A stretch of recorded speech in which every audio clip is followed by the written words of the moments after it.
it's this optimal place. But once we get past that edge and we confuse it with a superpower, stress, then we get ourselves into some trouble. And so that's what we're talking about today. You're listening to the Ethos Athletes podcast, where we believe that your health is the number one resource you need to accomplish your dreams. My name is Dr. Matthew Hernandez, and I'm a physician dedicated to helping my patients maintain their active lifestyle and continue doing what they love.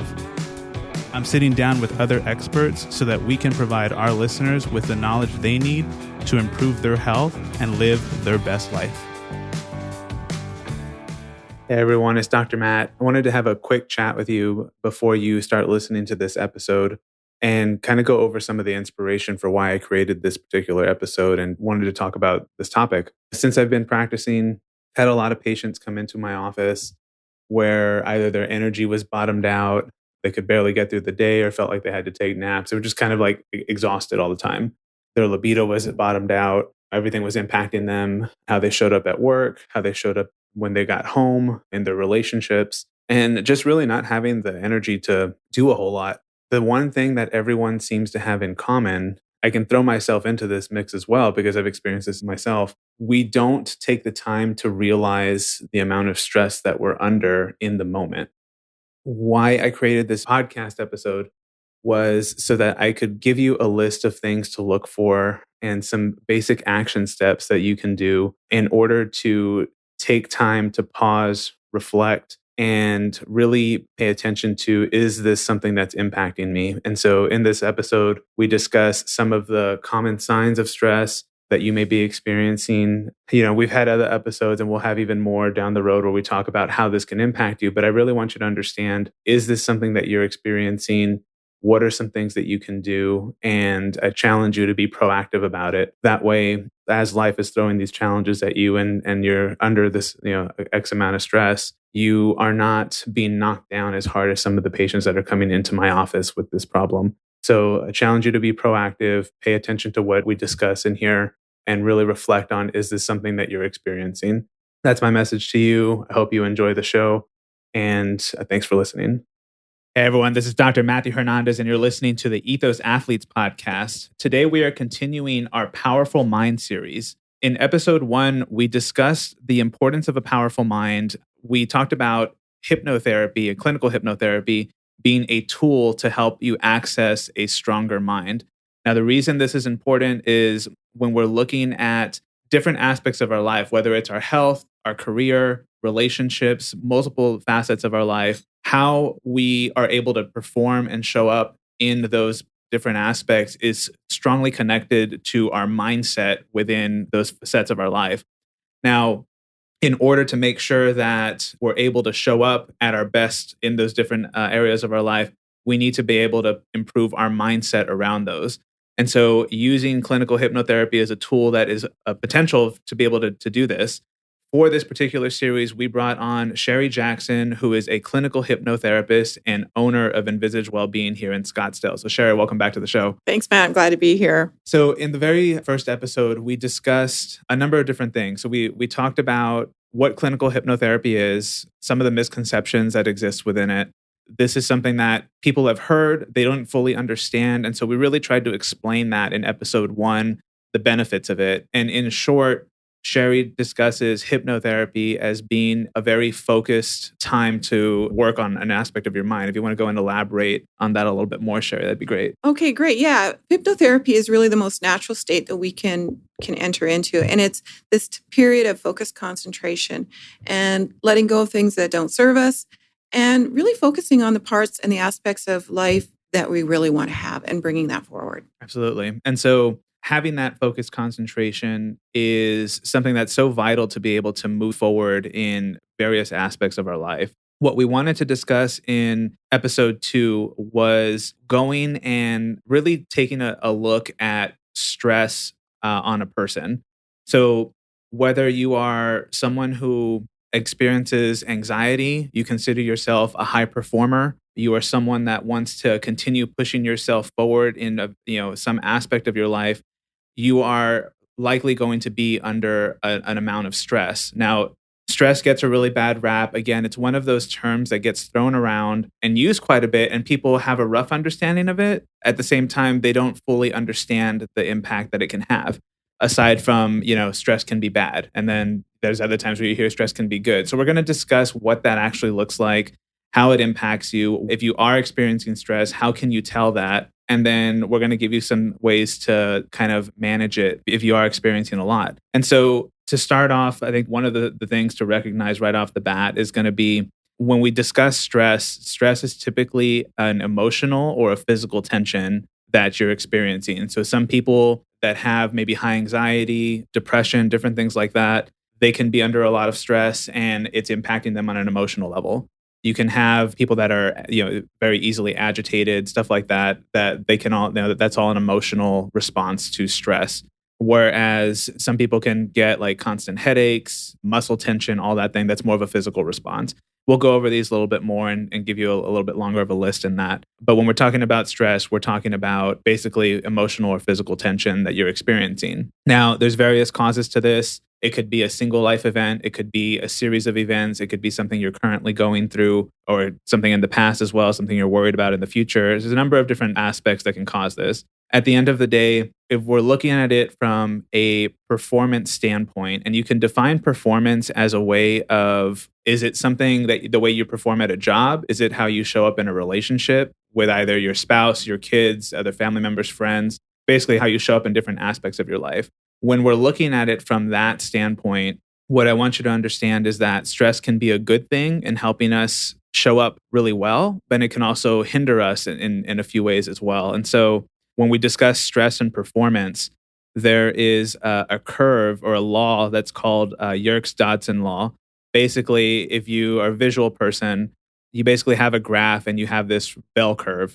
On the y-axis of the graph, so the vertical line, you have like performance. On the x-axis, the horizontal line, you have stress as a whole. And so if you think of the bell curve on the left side of the graph, you have this aspect where you are under low stress and you're also a low performer on that side of the curve. And this is due to low stress because you may be bored either with your job, in a relationship, whatever it is. You have boredom. It's very mundane, different things like that. So you perform or you show up on a low level on that side. As you start to get excitement or stimulus from that aspect of your life, career, relationship, etc., your stress starts to go up a bit. And we're looking at the top of the bell curve. This is like an optimal area that you want to be at. Your performance and the way you show up in that aspect of your life is high. Your stress is moderate, and that's ultimately where you want to be. That's going to give you a good sweet spot, being able to show up your best, giving you enough excitement to enjoy that aspect of your life. If you continue down the bell curve towards the right of the graph, you end up getting an excess amount of stress and your performance goes down. When you're looking at different aspects of your life, and ultimately what we want to do is stay in that optimal range. So for people that are overstressed, they may start experiencing some of the symptoms we're going to talk about. How do we go and help that person get back to that optimal range? And that's what we're going to be discussing today. When we're looking at stress as a whole, Sherry, what are some of the things that, when people come into you, they may be having anxiety, they could have, depression, different things like that. What are some of the reasons or some of the ways people can tell whether or not they're overstressed? Well, one of the things that I hear a lot of the times is I can't stop thinking. My mind just won't shut down. I don't want to relax. A need to control, right? This need to control outcomes, even outcomes that are outside of a person's ability to control. There's racing thoughts, constant worrying. Another thing we see a lot of times is they're feeling very disorganized, forgetful. They're experiencing some procrastination. So, of course, procrastination is going to get in your way.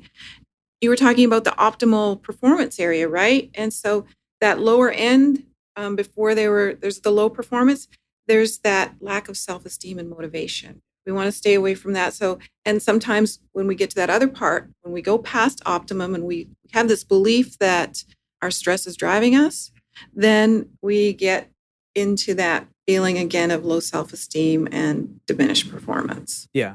that's important for people to recognize. So there are individuals who I like to use the curve just to go and give a visual. I'm a very visual person. You can go and look at this aspect of people who are bored. They don't really have much stimulus in their life. They just, again, kind of through the mundane task. So you have that type of person. Some people are cool being there. Others want like a little bit more. They may not know how to get it. They may, they may know how to do it, whatever it is, right?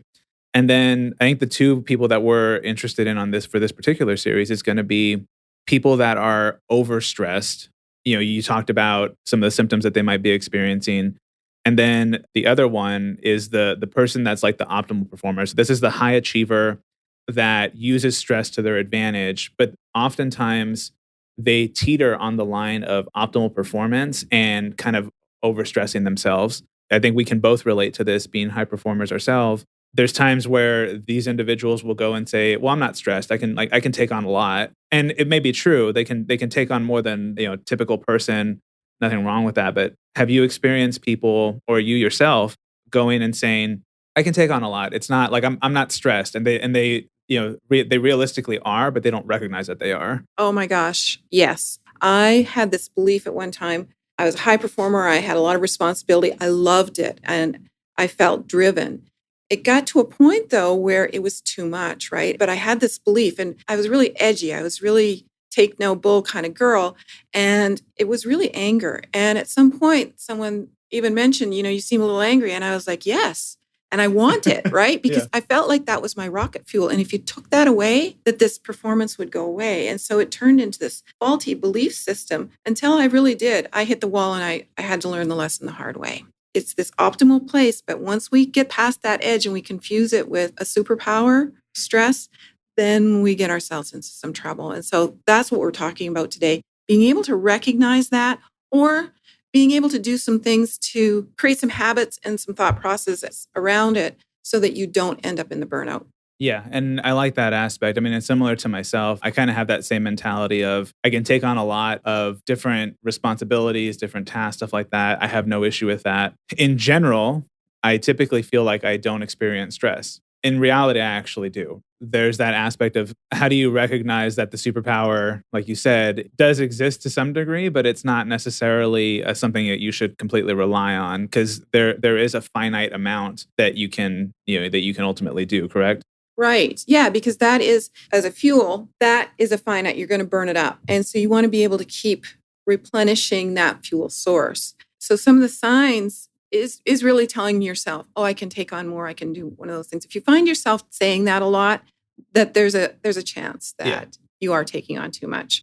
And that inability to focus, like where you feel like you've got so many things going on and the focus goes away. Yeah. Even though you're a high performer and you're like, what's happening? Maybe I need more coffee or oh, I didn't get sleep last night. We start making these little excuses for ourselves and we start filling it up with things like coffee or sugary foods and stuff like that. Yeah, 100%. And that's kind of what on my end when I see patients in the office, typically when guys come in for hormone concerns, it's usually they're having low energy and or low libido, and usually it's a burnout problem that they had from an excess amount of stress they were going through, again, career, personal, whatever it is. Ultimately, it could just caught up with them. And when you go back and chat with them about it, what I found is similar to what we just said is most of them didn't realize the amount of stress that they were under until it's like, okay, now I just have no more, like their hormones have essentially now bottomed out. And that's why they're seeing me because their testosterone's horrible, their cortisol is horrible. And at this point, it's just like they can barely get through the day when they're in their most severe case, or at the very least, they're having trouble focusing when they're at work, focusing when they get home and like paying attention to their spouse or their kids when they're trying to have a conversation with them, too tired to play with their kids, different things like that. What I'd like people, like the takeaway I'd like people to take from this episode is how can you be more proactive so that you prevent getting to that point where your life's kind of like falling apart for a bit because you're bottomed out on your hormones. You may have some gut health issues. You're having trouble sleeping, which has probably come up earlier realistically than by the time you're coming to see us at our practice. How do you recognize stress ahead of time so you can be more proactive about protecting yourself against it? The analogy I like to use with my patients when I'm treating them from a hormone perspective is how can we go and I forget the name of that thing. Like the little like punching bag that you push down and then it comes back up. Yeah, I know exactly what you're talking about. Life is gonna throw some stuff at you, right? So how can you take those punches but always come back up? And going and being able to stay within that optimal performance of that curve that we talked about and not overstress is the key to doing that. So from a hormone perspective, I can go and address that piece. But if people want to be proactive about it or compound the effect of what we do here, that's when they're seeing you. Because ultimately you're going to help manage that before it even becomes a problem. And so, yeah, exactly. So there's a range of where you can start. If you're a high performer, I think you just need to understand that you need to tune yourself up in ways that maybe the average person doesn't need to do. I like to use the analogy of cars. So you get a Ferrari, right? It's a car. It'll get you where you're going to go, but you got to tune it a little bit different. And you drive a Ferrari a lot different than you would a Ford Fiesta. Mm-hmm. If you're going to be a high performer, you just have to realize that there's going to be some kind of stress and you need to figure out what it is that you need for that self-care and those tune-ups along the way.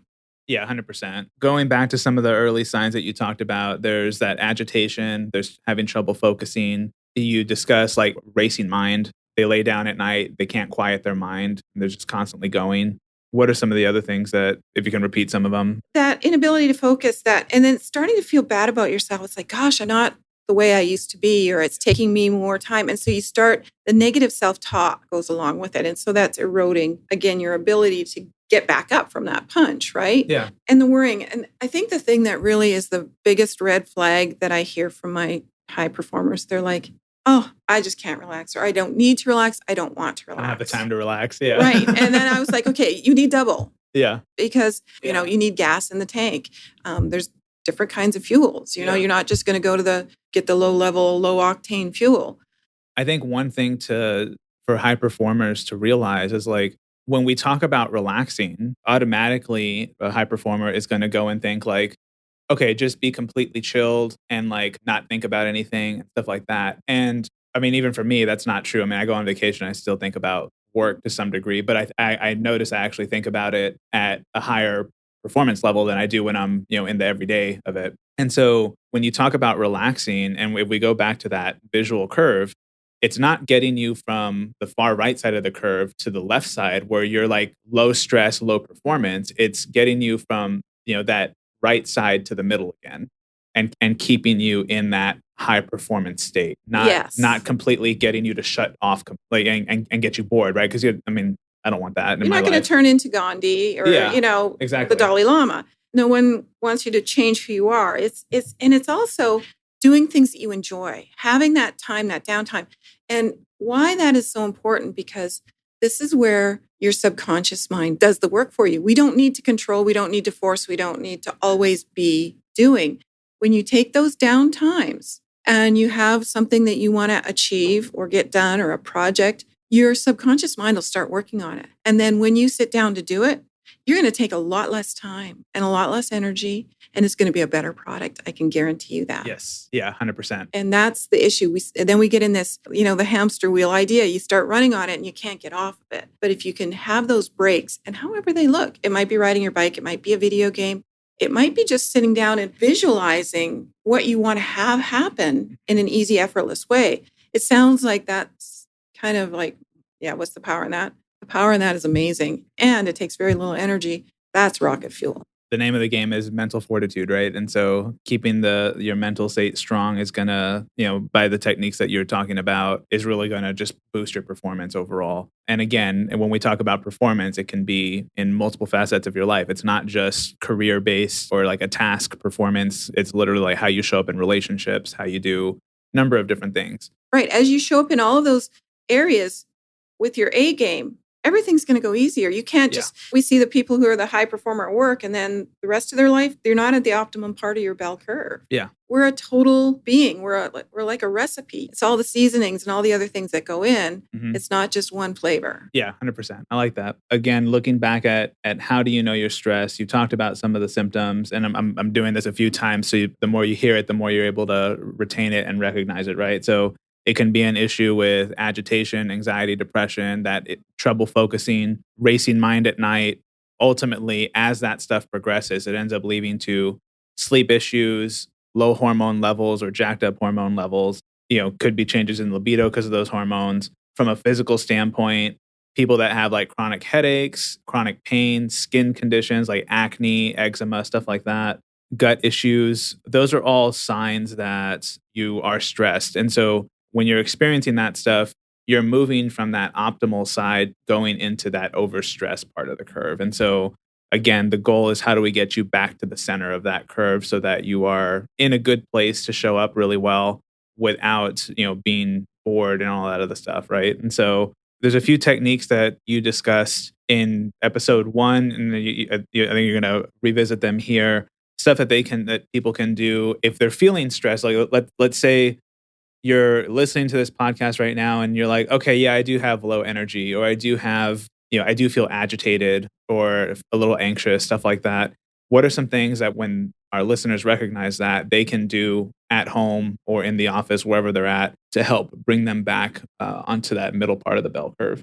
I know this is not sexy, but it is really coming back to the breath, right? It's the thing that's given us life. That first thing we do is we take that breath, and that's what makes us alive. Yeah. So it's taking that moment, and we talk about the belly breath and the diaphragmatic breathing and all of that good stuff. But if you're stressed, the best thing to do is just start off with focusing on that exhale, just having a nice, full, deep exhale, and then allowing the inhale to happen. And doing that at least 3 to 5 times is the minimum. And if you can do it up to 3 minutes, then you move out of the sympathetic nervous system, that fight, flight, or freeze, over into the rest, relax, repair. It's available to all of us. We can do it anywhere. We can do it in traffic. We can do it in the middle of an argument, in an office, in a meeting, anywhere. And then the other thing that we want to do is just allow yourself to see whatever it is that you're wanting to have happen, just playing it in your mind, that guided imagery, seeing it happen in the way that you want it to come out. Because where we put our energy is where the energy goes. So letting go of kind of the negative stuff.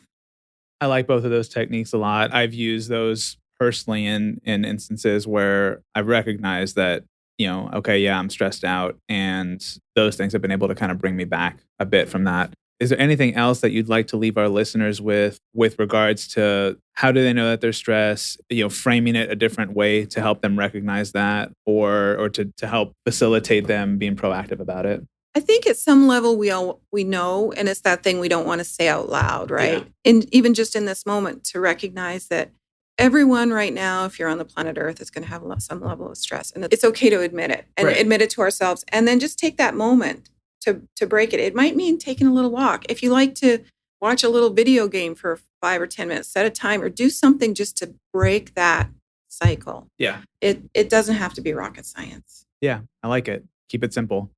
I hope the listeners were able to get a number of things on recognizing what signs of stress will look like, get a better understanding of how it can impact you and your performance.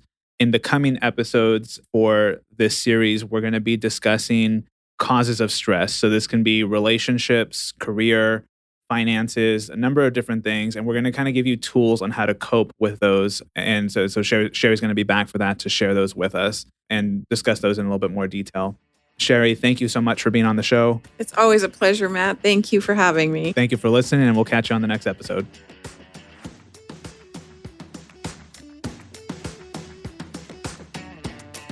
Having issues with low energy and staying mentally sharp? Your hormones can play a role on how much energy and focus you have throughout the day.